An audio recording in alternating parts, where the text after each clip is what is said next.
into today. God's love, conditional or unconditional. Now, we see in the Bible, nothing can separate us from God, but, or you in history, I would say that, these are letters to a present tense time, you know, letters to things that are going on in the church at this time. Of course, they do apply to us, but, so, like Doctrine say what's going on, what say going on, that, Gnostics are saying, like, if you have tried a tribulation, if you have death, you'll cease to exist, or then it means that you're not God, or God's not with you, or whatever. But it simply means, like, one thing, let's just say this. If you go through trial and tribulation and sorrow, God still loves you. You're not apart from it, and God still loves you. Doesn't mean you're not saved because you don't have physical, spirit, physical, or even spiritual health, or financial prosperity. Well, we do have spiritual prosperity. We're home with all promises, the inheritance in Christ Jesus. So, but physical and financial. So nothing can separate you from God's blessings. But we do see that we can depart from God. And Jesus said to continue my love. He would misinterpret and look at historical context. Death and all that doesn't mean that God's not with you. God doesn't love you, God's forsaken you, or, you're a false convert. But Jesus said to continue my love. So, God's love is unconditional since you don't gotta earn it. Okay? But by God loving you in a certain sense, finding you precious, seeing Him as a unified relational love, relational affection. It's by the blood of Jesus Christ. See that connection by the blood and justification of Christ. You see that kind of love from the Father. So it's not like it's strictly unconditional. It is in a sense, as in you're gonna earn it, but there is a stipulation. You got the blood of Jesus Christ, and being in Christ can receive the kind of love from the Father. So I guess they are partly unconditional, partly conditional. You play it into how I explain it. I also want to clarify to you that I probably already clarified this. Don't already clarify it to you.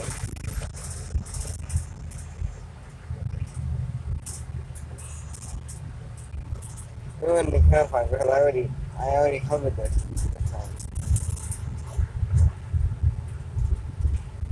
So guys, never mind on the other thing. I do want to cover the Trinity for a second.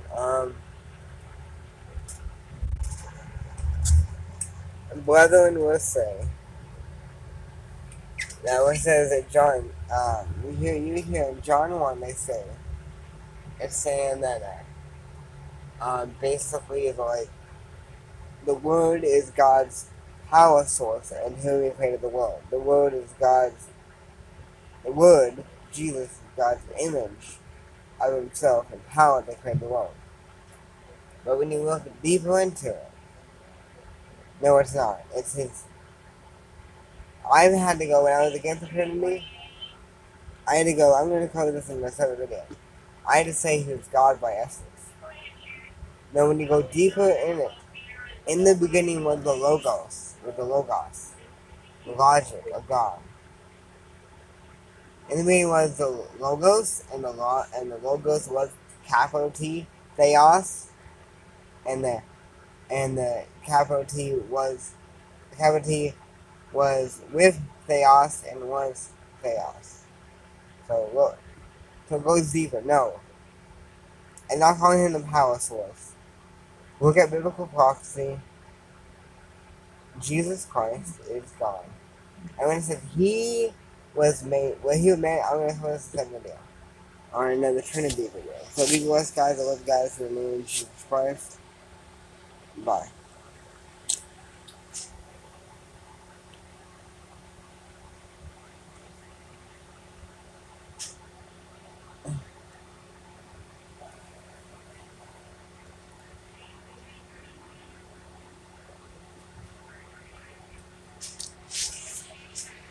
You clearly see, guys, but I condemn heavenly, as in you are not going to heaven. Don't bank on going to heaven if you're in willful sin. You can be earthly saved in willful sin, have the taste of salvation, peace of God, um, um, feeling that you die, you go to heaven, um, regeneration, change, all these things earthly and have sin, but don't bank on it heavenly and have sin. Close this case by case anyhow. So, guys, be blessed, guys. I love you guys in the name of Jesus Christ. Bye. And this is biblical.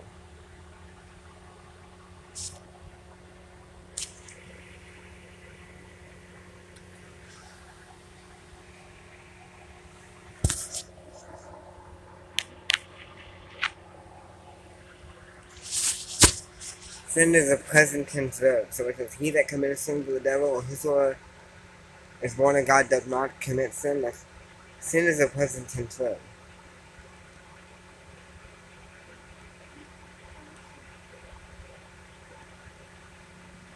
No, what do you mean? Is that just normal sin anyhow, or is that like when you use in Hebrews 10:26? Is that like a special word? Sins wholeheartedly. Sins like it's a part of them, like it's willful desire, not just exceeding the sinning, or um, or um, go to a moment like God. They don't feel like God's presence there, God feel the Lord there, so they are able to sneak through the cracks. But just wholeheartedly go back and sin. Gotta look at that word in the Greek. Because there's a word that I heard in Hebrews 10:26 for the willful sin that I heard that it uses a special word. It uses a word that means wholeheartedly, like not just meaning in compulsion, just because you gotta do it, just because it's not like you use in don't shepherd the flock by compulsion, just because you gotta do it, just because you feel led to do it, but do it wholeheartedly, do it with love, do it with with like do it like you really like it's like do it with love and do it with self-sacrifice and do it like it's and do it being being your affection to do it and not just being led to do it or feeling you have to do it. So you gotta look at the word in the Greek when it comes to Hebrew, when it comes to these verses. But I do know that sin is a present tense verb. It's perfect tense. You gotta take that into account with those verses. Be blessed, guys, in the name of Jesus Christ. Love you guys.